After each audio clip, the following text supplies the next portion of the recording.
शुरू कर दें।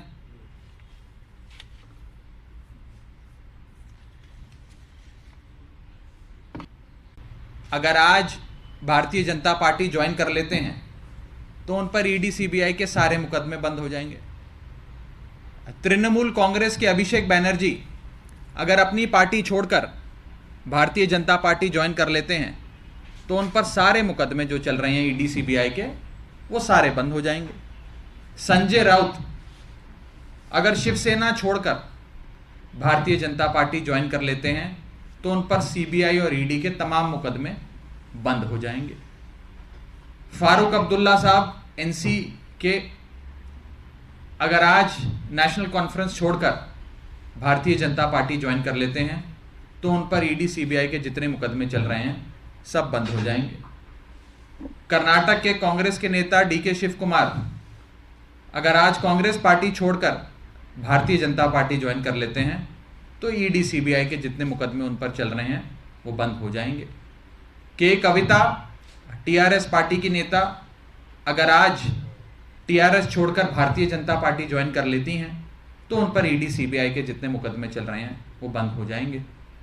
तेजस्वी यादव अगर आज आरजेडी छोड़कर भारतीय जनता पार्टी में शामिल हो जाते हैं तो उन पर भी ईडी सीबीआई के जितने मुकदमे चल रहे हैं वो बंद हो जाएंगे।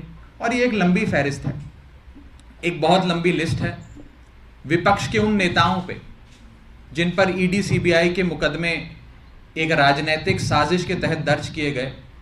अगर ये सारे नेता आज अपनी पार्टी छोड़कर भारतीय जनता पार्टी में शामिल होने के लिए, बीजेपी की सदस्यता ग्रहण करने के लिए मान जाएं तो इन पर जितने मुकदमे चल रहे हैं ईडी सीबीआई के वो सारे बंद हो जाएंगे। ये देश की सच्चाई है।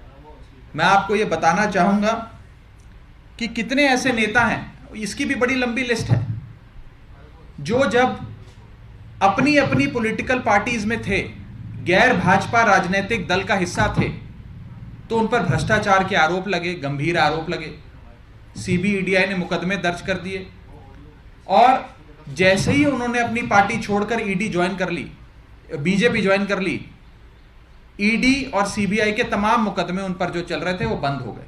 मैं आपको एग्जांपल्स देता हूं।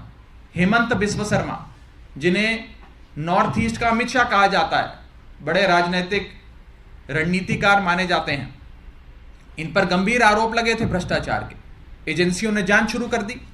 इन्होंने कांग्रेस पार्टी छोड़कर बीजेपी ज्वाइन कर ली, सारी जांचें बंद हो गई।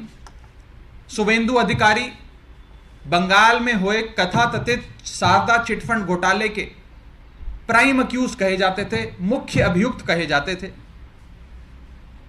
उन्होंने ममता बनर्जी की पार्टी छोड़ दी, तृणमूल कांग्रेस का दामन छोड़कर बीजेपी का दामन थाम लिया, सारी जांचें उनके खिलाफ बंद हो गई। Z+ सिक्योरिटी अलग से उन्हें रिटर्न गिफ्ट के तौर पे बीजेपी ने दे दी। नारायण राणे महाराष्ट्र के दिग्गज नेता हुआ करते थे, बड़े बड़े पदों पे रहे, बड़े मंत्री के तौर पे भी रहे, उन पर भ्रष्टाचार के कई मुकदमे दर्ज हुए। सीबीआई, ईडी, तमाम एजेंसियों ने जांच शुरू कर दी।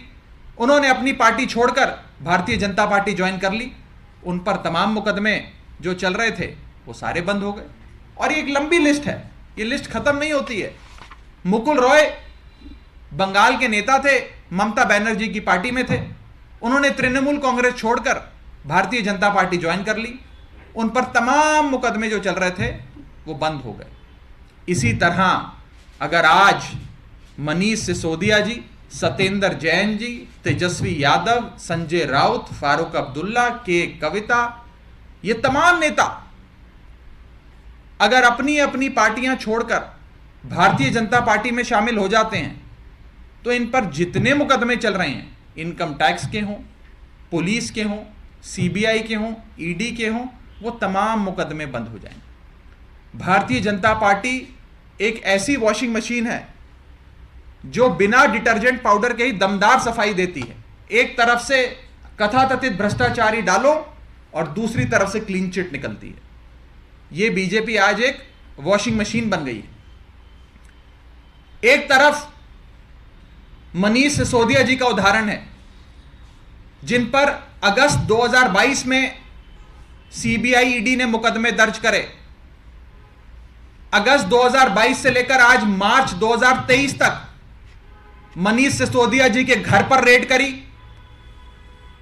उनके पैतृक गांव पर रेड करी, उनकी जितनी संपत्ति है वो सारी खंगाल ली, उनके बैंक अकाउंट चेक किए, उनके बैंक के लॉकर चेक करे, उनके घर परिवार के जितने जेवरात हैं चेक करे।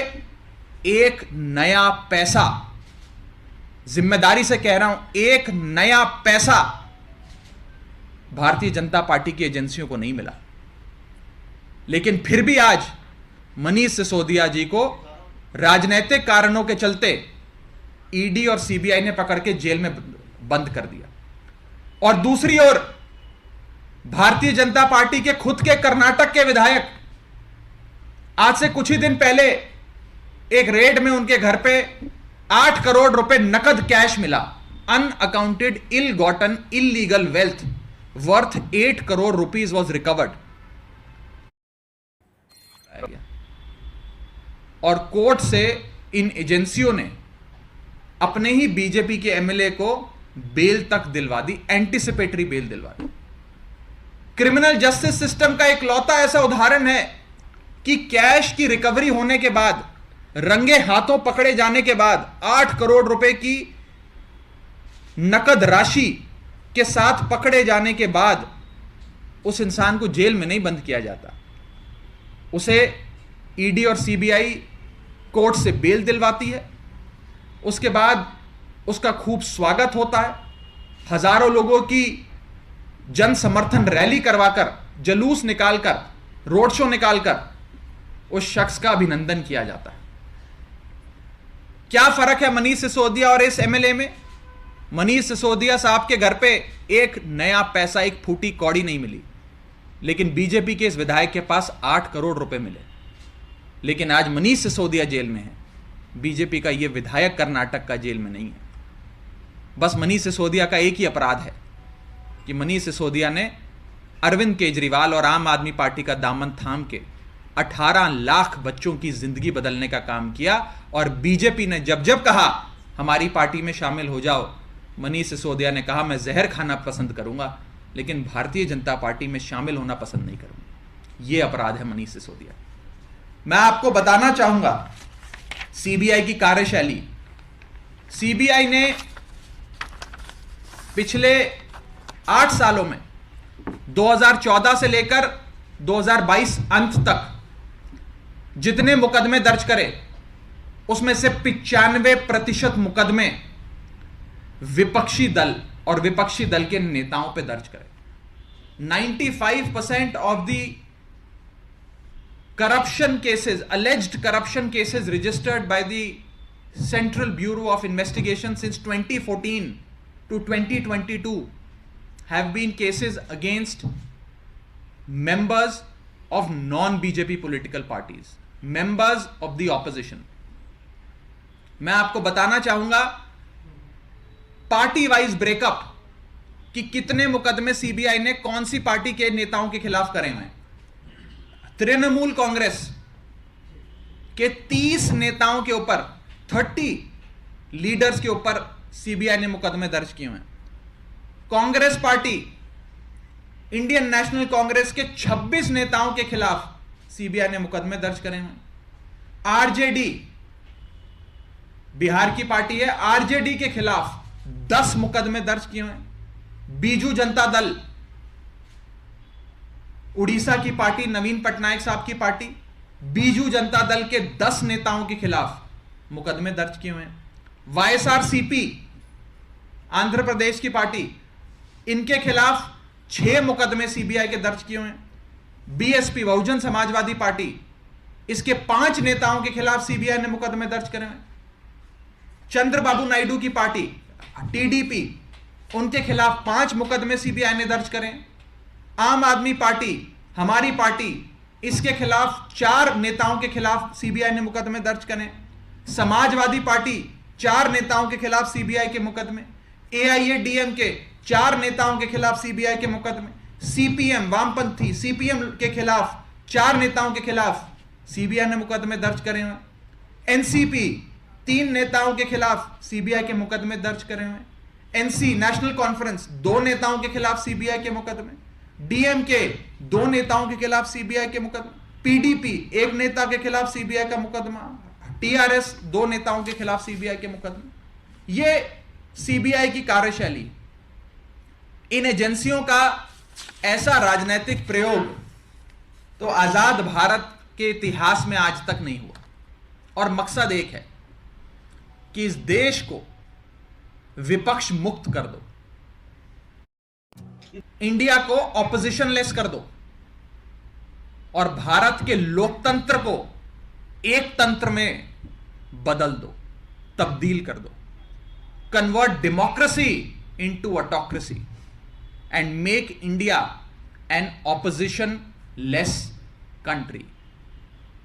एक ही लक्ष्य है कि भारत देश में एक ही पार्टी हो और एक ही नेता हो, और कोई गैर भाजपा पार्टी या गैर भाजपा नेता इस देश में सर उठाने की भी हिम्मत ना करे। एक एक नेता को पकड़ पकड़ के जेल में डालो, जेल में डालो। पार्टियों की दुकानों पर, पार्टियों की राजनीतिक जो कार्यशैली है, जो उनकी इलेक्शन लड़ने की क्षमताएं हैं, जैसे पार्टी चलती है, उस सब को खत्म करो, बर्बाद करो, और एक ही पार्टी इस देश में बचे, भारतीय जनता पार्टी। ये लोकतंत्र को एक तंत्र में बदलने की, तब्दील करने की भारतीय जनता पार्टी की कोशिश चल रही है। ये जितने नेताओं के नाम मैंने